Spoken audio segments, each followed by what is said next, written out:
Módulo de Administración, sesión número 8. Alumnos, ¿cómo están? Hoy día terminaremos la subunidad número 3, Planeación y Administración por Objetivos, donde queremos aprender cuáles son las ventajas y desventajas de la Administración por Objetivos. Y comenzaremos con la subunidad número 4, Estrategias y Políticas, donde vamos a ver la matriz FODA, que muchos de ustedes la han escuchado. Comencemos con la Administración por Objetivos. La Administración por Objetivos, en adelante la llamaremos APO, es ampliamente utilizada en el mundo y tiene distintos usos para los administradores. Por ejemplo, se utiliza como herramienta de evaluación, como una técnica motivacional, un instrumento de planeación y control. Y tal como lo hemos hecho en la sesión anterior y en la número 1, llevemos todo esto a un lenguaje común. ¿Qué vamos a entender por APO o Administración por Objetivos? Sistema administrativo amplio que integra muchas actividades administrativas esenciales de manera sistemática y que está dirigiendo conscientemente a la materialización eficaz y eficiente de objetivos organizacionales e individuales. La APO también permite como sistema de administración impulsar las metas, orientar hacia el éxito de las organizaciones. Es muy usado como herramienta de evaluación de desempeño.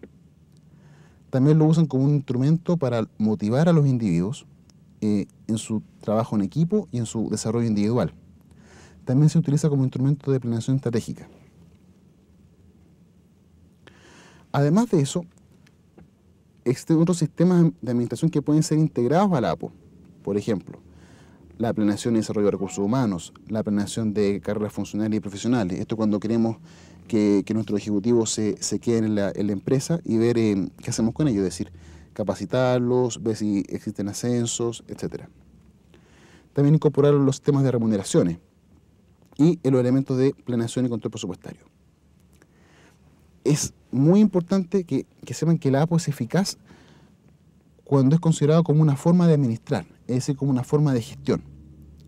Pero cuando se convierte en una forma más o en trabajo administrativo adicional, pierde todo sentido. Por eso vamos a ver ahora cuáles serían las ventajas de la APO y las desventajas de la APO. Por ventajas vamos a encontrar que hay mejora en la administración a través de una planeación orientada a los resultados. Hace más clara la estructura de la organización, la ordena. Permite delegar autoridad en función de los resultados esperados por cada nivel y puesto. Mejora la motivación por el compromiso con las metas. Y además establece controles efectivos para medir los resultados. Estas son algunas ventajas solamente. Si nos vamos a las desventajas, en general, ¿cuál es uno de los principales problemas? El administrador tiene que explicar a sus equipos qué es la APO, cómo funciona, cómo le va a afectar en el día a día, qué va a significar esto en su evaluación de desempeño. Es necesario que los administradores de todo nivel conozcan cuáles son las metas corporativas y qué relación tienen con sus actividades en el día a día. Otra dificultad de la APO es que hace complejo el cuán flexible ser con las metas cuando existen cambios en el exterior. Por ejemplo, un exportador le establece metas a sus vendedores de $1.000 millones. Y tenemos que en el mercado internacional el dólar está bajando. Obviamente tenemos que ser flexibles en decir, ok, la meta que nosotros planteamos a comienzo de año no va a ser factible de realizar. Y ahí los administradores entran en el juego de, ok, ¿qué hacemos? ¿Cambiamos la meta? También otro problema de la APO es que nos hace concentrarnos mucho en el corto plazo. Y si nos concentramos en el corto plazo, a veces queremos lograr metas ahora ya. Ya entramos en temas como éticos administrativos. Recuerden lo que les consultaba en las preguntas del foro número 1. Estas acciones de corto plazo, por concentrarse en cumplir las metas, pueden poner en riesgo la sustentabilidad en el largo plazo de la organización. El que un administrador sea inflexible con los cambios que ocurren en el entorno puede producir problemas que necesariamente van a requerir que cambiemos los objetivos y obviamente cambiemos sus verificadores y metas. A veces el uso excesivo de metas cuantitativas nos pone en riesgo del real cumplimiento de aquellas que son más amplias, es decir, el cumplimiento del propósito de la organización. Muchas veces el querer cumplir metas en el corto plazo pueden poner en riesgo la reputación de marca. Por ejemplo, un caso que conocemos muy de cerca, el caso de Laporar. Ahora pasemos a otro tema. Nos vamos a la subunidad número 4. Vamos a ver el análisis FOA, que muchos de ustedes deben conocerlo.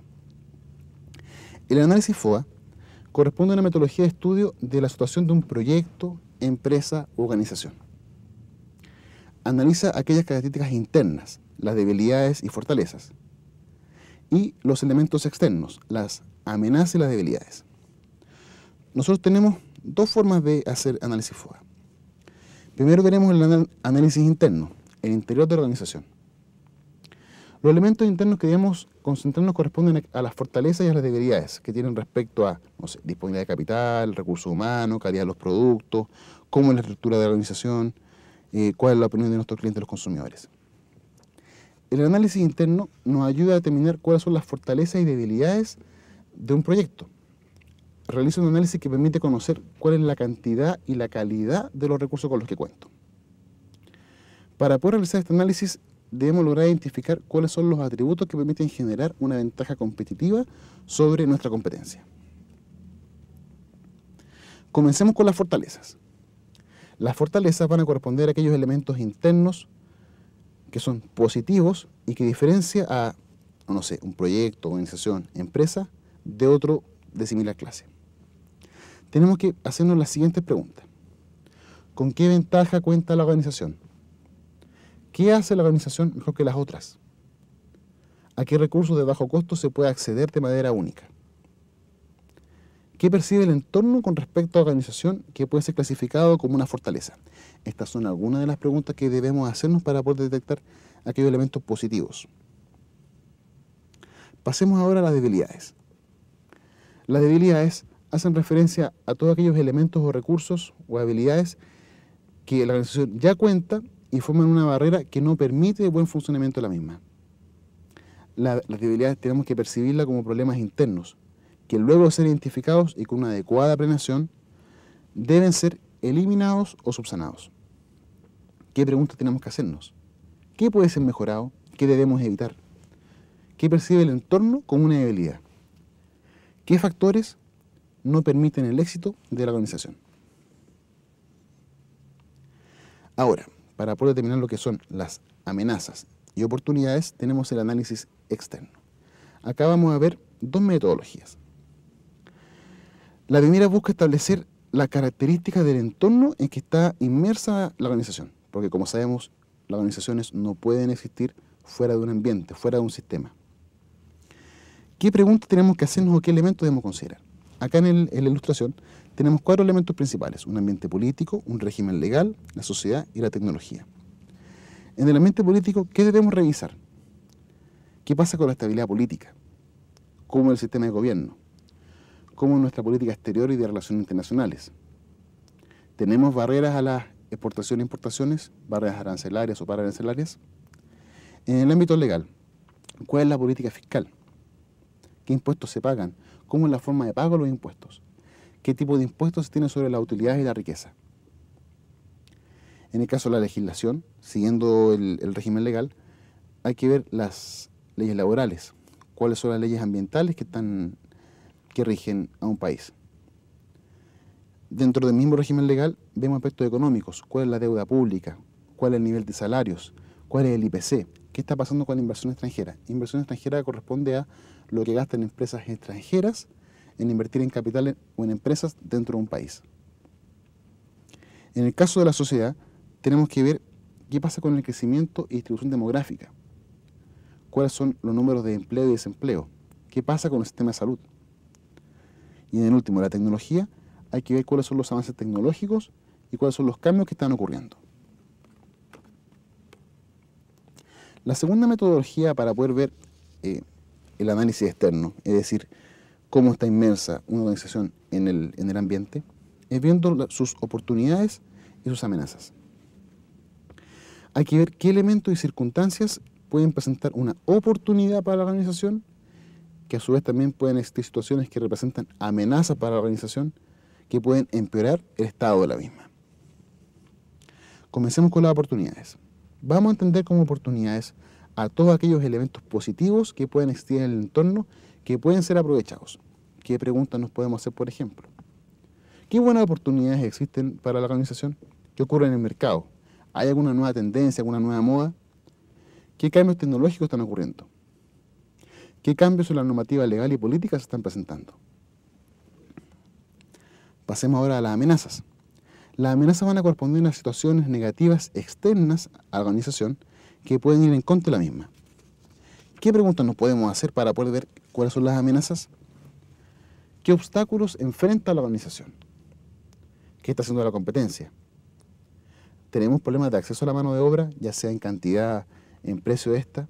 ¿Hay problemas de recursos humanos? ¿Hay problemas de capacitación del recurso humano en el país? ¿Hay problemas de acceso a financiamiento? ¿Hay problemas con la banca? ¿O hay algún tipo de situación o dificultad que puede impedir que la organización funcione? Nosotros, en función de analizar las fortalezas, las debilidades, las oportunidades y las amenazas, podemos armar una matriz, que es la que estamos viendo ahora. Y cada una de estas casillas van a representar estrategias. Si vamos, por ejemplo, a la primer cuadro, estrategia FO, Maxi. Estrategia FO, potencialmente la más exitosa, utiliza las fuerzas de la organización para aprovechar las oportunidades. Si vamos a la segunda, que es fortalezas con amenazas, estrategia FA, Maxi-Mini, es utilizar las fuerzas para poder enfrentar y evitar las amenazas. Vamos a la última columna, debilidades, oportunidades, estrategia DO o Mini-Maxi. Corresponde a estrategia de desarrollo para superar las debilidades con la finalidad de aprovechar las oportunidades. Y en el último cuadro inferior, debilidades, amenazas, estrategia DA, Mini-Mini, es cuando está todo mal, tanto a nivel interno como externo de la organización, y es necesario ya sea cerrar la empresa, liquidarla, comenzar planes de ahorro o establecer una empresa colectiva con otros pares.